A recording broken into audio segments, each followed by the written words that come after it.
অনেকে আবার আছে দেখবেন খাওয়ার ক্ষেত্রে হালাল খোঁজে। খাওয়ার ক্ষেত্রে আমি অনেক লোক দেখেছি, থাইল্যান্ডে আমি গেলাম, দেখি যে তার ব্যাপারে জানি যে সরকারি চাকরি করে, লক্ষ লক্ষ টাকা দুই হাতে কামায়, এমনি গাছেরটাও খায় তলারটাও কুড়ায়, আছে না নাই?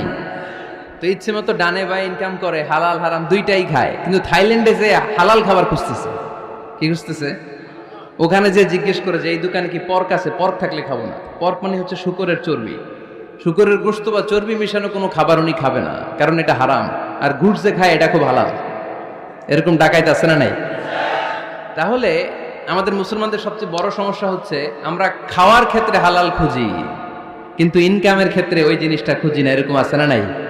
না, your food should be halal, your drinks should be halal, your income should be halal, your dress up, your fashion should be halal, and your entertainment should be halal. আপনার পোশাক হতে হবে হালাল, আপনার খাদ্য হতে হবে হালাল, আপনার উপার্জন হতে হবে হালাল, আপনি যে বিনোদন করছেন এই বিনোদনটাও হতে হবে হালাল। চিল্লায় বলেন ঠিক কিনা? আমাদের ওয়াজ ভিডিও ভালো লাগলে চ্যানেলটি সাবস্ক্রাইব করে পাশে থাকুন এবং নিয়মিত ওয়াজ ভিডিও পেতে লাইক কমেন্ট করুন।